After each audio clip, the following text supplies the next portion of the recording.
Hi, I'm Jodi Barrows, and I want to welcome you to our daily video blog. Today I'm going to show you how to cut the diamond unit that you need for options 18 to 39. Now, everything we do is with the square and a square technique. And what the square and a square technique does is it allows you to get perfection when the human is doing it and we're not perfect. Everything we do either starts out with a square in the middle and strips on the side for options 1 through 17, or they start out with a diamond in the middle with strips on the side, and the triangle units that are options 18 to 39 start out just like this.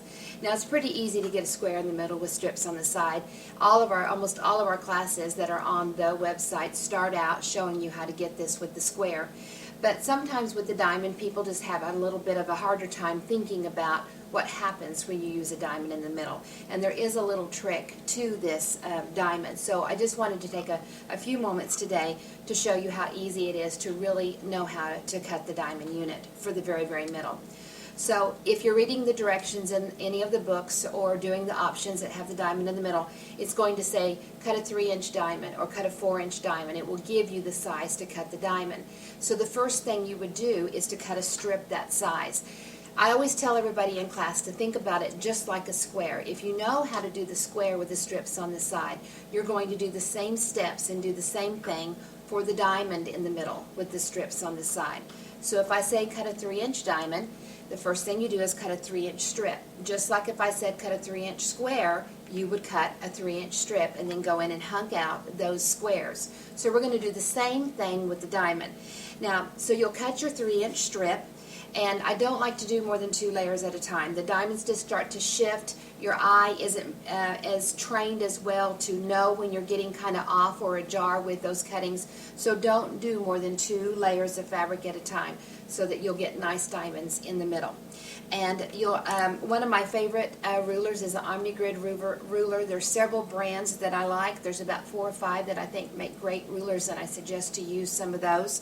But the OmniGrid one is a good one. And if you're using the OmniGrid brand, then I want you to use the 60 that's on the ruler. Not everybody prints their rulers the same, and some may have a 30 degree on it, and it's just kind of confusing for you. So it's hard for me to say always use a 30 or always use a 60 because different ruler companies print their rulers differently. So if you have the OmniGrid, find your 60 degree line on the ruler and put it along the edge of the fabric.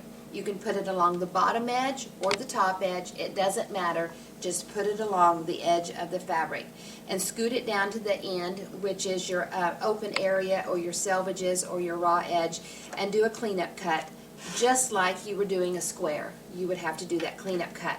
Now, in class, I always tell them, don't move your rulers, leave them on there because it'll help you stay in sync with what you're doing, especially if you're having a hard time wrapping your brain around these diamond units. Now, either turn your mat around or walk around to the other side of the table, but you'll need to start cutting on the opposite side. So now you have your ruler on here. Your 60 degree is along that top edge of your fabric. And if you have a 3-inch strip, then you want to go in and cut from your cleanup cut to your new cut, and you want it to be 3 inches. So just slide that ruler down. Now see, if you haven't moved it, see how easy this is? But if you pick up your ruler and lay them down and start moving them, then you have to fiddle around trying to figure out where you're at. So if we have 3 inches going this way, then we want to go 3 inches this way. From your cleanup cut to your new cut. Keep your 60 degree line along the edge. Keep your 3-inch measurement along the edge. Keep your hand flat. Remember, we don't want to cut like spiders. Things move around and it's not as good for your hand. And make your cut, okay? Then just barely lift up your ruler, take your diamonds out, and slide it back down, keeping your 60 along the edge of your fabric and staying with your 3 inches from your edge of your ruler to your cleanup cut. And just keep going inside, moving inside or moving down into your fabric, cutting 3-inch hunks as you go, just like the square. So if you can wrap your brain around how you cut a square using the square and a square system, then you can do this with the diamond. And if you start with the raw edge cutting like we did with the fold towards where you're working towards, then when you get down to a certain point, you can open up your fabric and sometimes get an extra diamond out of it. So that's where we're going to be at now. I will open up my fabric because my fold is there, and see how I can get another diamond out of my piece of fabric. So now you have your diamonds to go in the middle.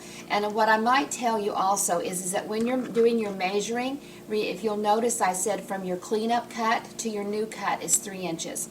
From this tip to this tip is not 3 inches. It's longer than that. And that's where a lot of people kind of go haywire in cutting their diamonds, is they measure along this bottom edge. Don't do that. Measure from your cleanup cut to your new cut to cut your diamonds out of those pieces. So now, when you have these, if I was putting a square in the middle with strips on this side, I would put my strip in the sewing machine and load my squares up on top, just sewing all the way down with just about a finger space in between, putting however many I needed on the strip or filling up the whole strip for whatever project it is that I'm doing.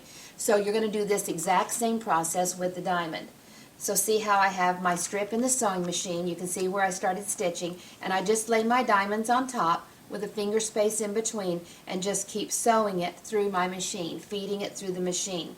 Now when you get ready to do the other side, you will start your new strip in the sewing machine. Then you'll come back and grab this piece, cut it off, and bring it around and lay it down to sew on the opposite side. And you'll just keep going, sewing the opposite side of the diamond onto the new strip. Leave it folded together. Don't be opening up your pieces. Then go in and cut and separate these apart, and you will have your diamond that looks like this. You'll have 1, 2, 3, those 3 pieces on it.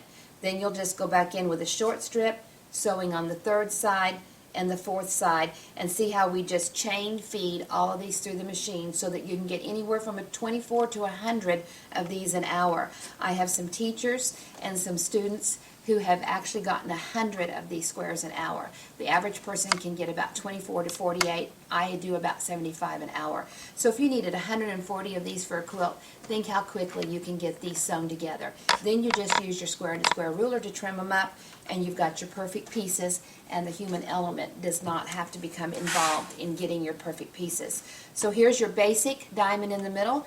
Use the original square to square ruler or the new frosted mini, and you'll just put your appropriate angles on there. The 60 will just go in this sharper point and the black lines right over the seam to trim it up, and that'll leave your 1/4 of an inch. We'll do this on 2 sides. Now with the diamond unit, we go from option 18 all the way up to option 39.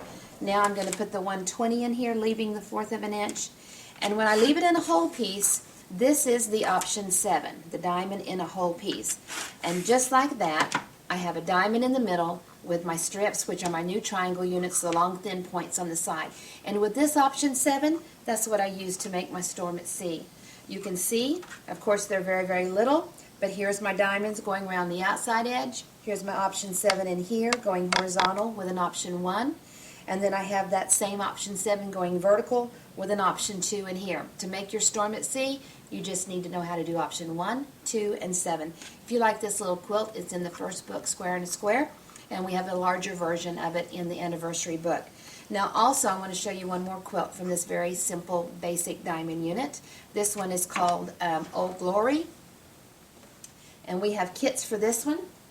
You can see how the option 7 unit is in here with our flag panel from the Celebrating Abe fabric collection, and you're just going to sew all of those together in rows and cut them in half this way to get our points along the edge, cut them in half this way to get our long points along the bottom. This quilt you can make in just a good rainy afternoon in about 4 or 5 hours, and it's called Old Glory. So once again, just a real simple quilt to put together using the Square and a Square system. It's all just that easy, and it will help you perfect your patchwork. Thanks for watching today. Bye-bye.